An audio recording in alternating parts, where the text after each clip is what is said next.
నమస్తే. ఇన్నాళ్ళు నన్ను సపోర్ట్ చేస్తూ, ఎంకరేజ్ చేస్తూ మీ ప్రేమని నాకు అందిస్తున్న ప్రతి ఒక్కరికి కృతజ్ఞతలు. అలాగే ఈ వీడియో కూడా ఖచ్చితంగా మీకు ఉపయోగపడుతుంది. లైక్, షేర్ అండ్ సబ్స్క్రైబ్ చేసి మీ సపోర్ట్‌ని నాకు అందించండి. అలాగే ఈ వీడియో పట్ల మీకున్న అభిప్రాయాన్ని కామెంట్ సెక్షన్‌లో కామెంట్ చేసి తెలియజేయండి. ఇప్పుడు వీడియోని చూద్దాం. ఓం శ్రీ గణేశాయ నమః. ఓం శ్రీ విష్ణురూపాయ నమఃశివాయ. నమస్కారం అండి. 2024 ఆగస్టు మాసంలో ద్వాదశ రాశి వాళ్ళ మాస ఫలితాలు ఎలా ఉన్నాయో తెలుసుకుందాం. దానికన్నా ముందు ఎవరైతే ఈ వీడియోని చూస్తున్నారో లైక్ చేయండి, షేర్ చేయండి, సబ్స్క్రైబ్ చేసుకోండి. మరియు ఈ వీడియో గురించి మీ అభిప్రాయాలని కామెంట్ రూపంలో పెట్టడానికి ప్రయత్నం చేయండి. ఇక్కడ ప్రేక్షకులకి ఒక 2 గ్రహాల కారకత్వాల గురించి నేను ఎక్స్ప్లెయిన్ చేస్తాను. ఇక్కడ ముఖ్యంగా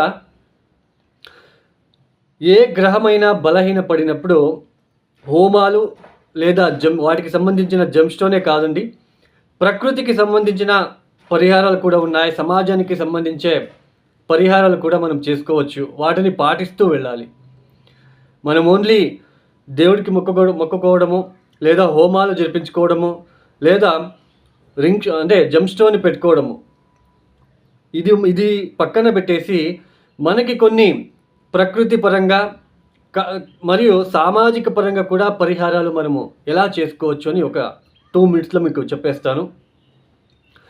ఇక్కడ చూడండి, గ్రహ కారకత్వాలలో మనం ఏ గ్రహ కారకత్వాలకు ఇబ్బంది పెట్టినా ఆ గ్రహం బలహీనపడుతూ వెళ్తుంది.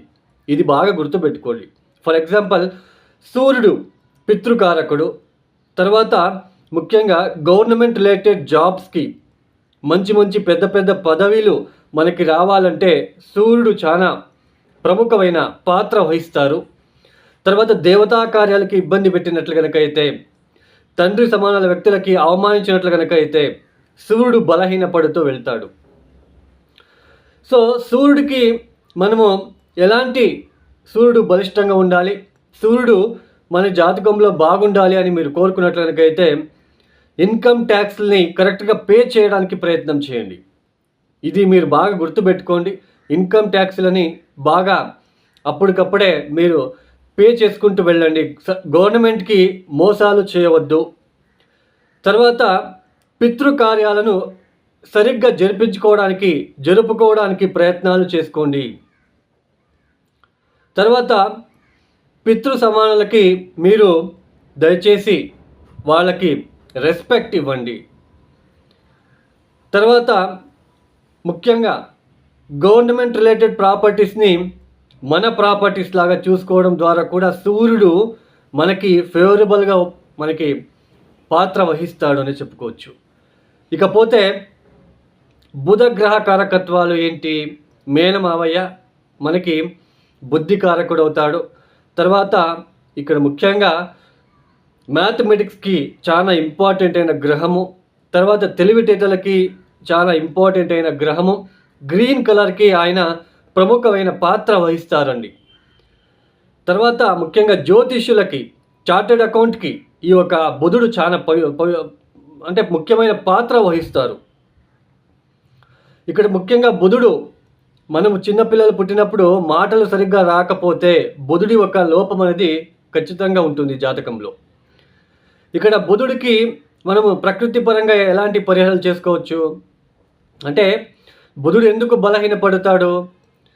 చార్టెడ్ అకౌంట్గా ఉండి ఎక్కువ డబ్బుల కోసము అక్కడ మోసాలు చేయడం ద్వారా, జ్యోతిష్యులు అబద్ధాలు చెప్పి వచ్చిన క్లయింట్లతో ఎక్కువ డబ్బులు తీసుకోవడము లేదా లేనిపోని చెప్పి భయపెట్టడం లాంటివి చేసినట్లు కనుకైతే, మేనమావయ్యకి ఇబ్బందులు పెట్టినట్లు కనుకైతే, మేనమావయ్యకి మోసాలు చేసినట్లు కనుకైతే, తృతీయ లింగులని అవమానించినట్లు కనుకైతే బుధుడు బలహీనపడతాడు. సో బుధుడు మన జాతకంలో బాగుండాలి, ఇబ్బంది రాకుండా బుధుడిని ఎలా మనము ఫేవరబుల్గా చేసుకోవచ్చు అంటే, మొక్కలని నాటండి, చెట్లని నాటండి. ఎన్ని చెట్లు మీరు నాటి పోషిస్తారో అంత మీకు బుధుడి యొక్క నెగిటివ్ తగ్గిపోతూ ఉంటుంది. తృతీయ లింగులని అవమానించకుండా మీకు తగిన సహాయం చేయకపోయినా పర్లేదు, వాళ్ళని అవమానించకండి, చిన్న చూపు చూడకండి. అప్పుడు మీకు బుధుడు చాలా బలిష్టంగా మీకు అవుతాడు. తర్వాత ముఖ్యంగా జ్యోతిషులు కూడా ఒకరికి సహాయమని, అంటే వాళ్ళ ఏదో కష్టమని వచ్చినప్పుడు వాళ్ళకి తగిన కరెక్ట్ రెమెడీస్ చేసుకునేలాగా మీరు వాళ్ళకి నచ్చ చెప్పి వాళ్ళని పంపించే ప్రయత్నాలు చేసుకోండి. చంద్రుడు మన జాతకంలో బలహీనంగా ఎందుకు అవుతాడు? వేరే వాళ్ళ కుటుంబాల మధ్య తగాదాలు పెట్టినట్లు కనుకైతే, తల్లికి సంబంధించిన విషయంలో మనకి నెగిటివ్గా నడుచుకున్నట్లు కనుకైతే ఖచ్చితంగా చంద్రుడు బలహీనపడతాడు. సో చంద్రుడికి ఎలాంటి ప్రకృతిపరమైన రెమెడీస్ చేసుకోవచ్చు? నీళ్ళని సేవ్ చేయండి. ఎవరైనా తాగడానికి నీళ్ళు అడిగితే గ్లాసు నిండా ఇవ్వండి, హాఫ్ గ్లాస్ ఇవ్వకండి. పక్షులకి నీళ్ళని అందించే ప్రయత్నాలు చేసుకోండి. ప్రాణులకు, ఇతర జీవులకు నీళ్ళని అందించడానికి ప్రయత్నం చేయండి. తర్వాత నీటిలో మోసాలు చేయకండి. పాలకు సంబంధించిన విషయంలో, నీటికి సంబంధించిన విషయంలో మోసాలు చేయకండి. ఇలా అండి, జస్ట్ మీకు అర్థం అవ్వాలని మీకు చెప్పాను. ఇకపోతే 2024 ఆగస్ట్ మాసంలో ఏ గ్రహాలు ఏ రాశిలో సంచారం చేస్తున్నారో వాటి వలన ద్వాదశ రాశి వాళ్ళకి ఎలాంటి ఫలితాలు రాబోతున్నాయో తెలుసుకుందాం. ముఖ్యంగా రాహు మీనరాశిలో సంచారం, కేతు కన్యా రాశిలో 1వ తేదీ నుంచి 25వ తేదీ వరకు వృషభంలో, తదుపరి మిథున రాశిలో సంచారం. సూర్యుడు ఆగస్టు 16వ తేదీ వరకు కర్కాటక రాశిలో సంచారం, తదుపరి సింహ రాశిలో సంచారం. శుక్రుడు ఆగస్టు 1వ తేదీ నుంచి 25వ తేదీ వరకు సింహరాశిలో సంచారం, తదుపరి కన్యా రాశిలో సంచారం. బుధుడు ఈ మాసంలో ఆగస్టు 5వ తేదీ నుంచి 26వ తేదీ వరకు సింహరాశిలో వక్రించి సంచారం చేయబోతున్నారు. తదుపరి నేర మార్గంలో సంచారాన్ని చేస్తారు. ఇక ఈ గ్రహ సంచారం రీత్యా ద్వాదశ రాశుల వాళ్ళకి ఒకటిగా మనం చూసుకుంటూ వెళ్తాం. ఇక వృషభ రాశి. ఈ వృషభ రాశి వాళ్ళకి 2024 ఆగస్టు మాసంలో యోగిస్తున్న గ్రహాలు ఏవి అని తెలుసుకున్నట్లయితే, ముఖ్యంగా లాభస్థానంలో ఉంటున్న రాహు, తర్వాత ఈ సూర్యుడు ఆగస్టు 16వ తేదీ వరకు తృతీయంలో, తదుపరి ఇక్కడ చతుర్థ స్థానంలో కూడా ఆయన యోగిస్తున్నాడు. ఎందుకంటే స్వక్షేత్రం, చతుర్థాధిపతి చతుర్థ స్థానంలో. అర్ధాష్టమ సూర్య దోషం అయితే ఇక్కడ ఉండదండి, ఎందుకంటే స్వక్షేత్రం కాబట్టి. సూర్యుడు పూర్తిగా యోగిస్తున్నాడు, శుక్రుడు కూడా యోగిస్తున్నాడు. అయితే బుధుడు వక్రించాడు, బుధుడు కాస్త మిశ్ర ఫలితాలను ఇస్తున్నారు. ఈ వృషభ రాశి వాళ్ళకి జన్మరాశిలో ఉంటున్న కుజ గురువుల తాలూకు ఎన్ని చిన్నపాటి డిస్టర్బెన్సెస్, ఇబ్బందులు వచ్చినప్పటికీ ఇక్కడ ముఖ్యంగా కుటుంబ పరంగా ఇబ్బందులు, కుటుంబ వ్యక్తులతో ఇబ్బందులు, తర్వాత ఇక్కడ ముఖ్యంగా తల్లికి ఆరోగ్య సమస్యలు కావచ్చు, ఇలా చిన్నపాటి ఇబ్బందులు, ఉద్యోగం లేదు అనే ఒక ఇబ్బంది, ఇంకా పెళ్ళి కావట్లేదు అనే ఇబ్బంది, ఇవన్నీ కూడా ఎన్ని రకాల డిస్టర్బెన్సెస్ ఉన్నప్పటికీ కాస్త సూర్య బలము, శుక్ర బలము, రాహు బలం ఉన్నది కాబట్టి ఈ మాసంలో ఈ వృషభ రాశి వాళ్ళకి ఉద్యోగ ప్రయత్నాలు సఫలీకృతం అవుతాయి.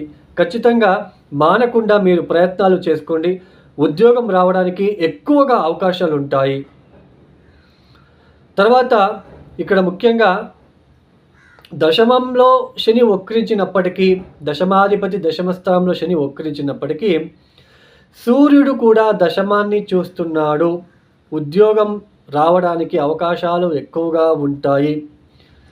అదృష్టం అనేది మిమ్మల్ని, ఇక్కడ లక్ అనేది మిమ్మల్ని సేవ్ చేస్తుంది అని చెప్పుకోవచ్చు. అయితే ఇక్కడ ప్రేమికులు, స్త్రీ పురుషుల మధ్య ఉన్న ప్రేమత్వం, అంటే ప్రేమికులు కాస్త జాగ్రత్తగా ఉండే ప్రయత్నం చేయండి. మోసపోయే అవకాశాలు ఉంటాయి, వీటి వలన మీరు ఇబ్బందులు తెచ్చుకునే అవకాశాలు ఉంటాయి. ఆగస్టు 26వ తేదీ తర్వాత మారబోతున్న ద్వితీయ స్థానంలో కుజ, ఇది కూడా చాలా ఇబ్బందిగా మారబోతుంది.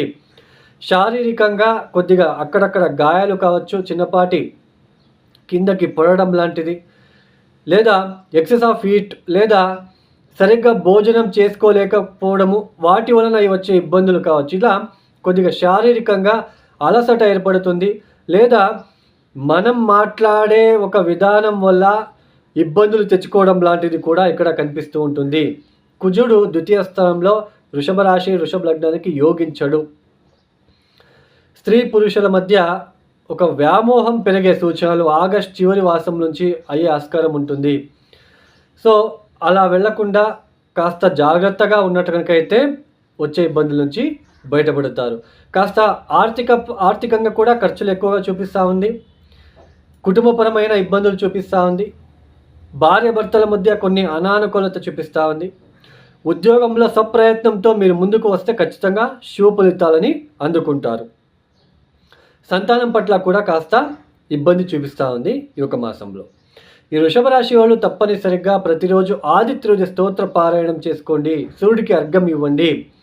జన్మరాశిలో ఉంటున్న కుజ గురుల తాలూకా కందిపప్పు శనగలని నానబెట్టేసి రాత్రిపూట పొద్దున్నే మరుసటి రోజు ఉదయాన్నే ఇష్టదేవత ఆరాధన, మహాలక్ష్మి, విష్ణు ఆరాధన, విష్ణు సహస్రనామం విన్న తర్వాత ఈ నానబెట్టిన శనగలు, కందిపప్పు బెల్లంతో కలిపి ఎద్దులకి తినిపించే ప్రయత్నాలు చేసుకోండి.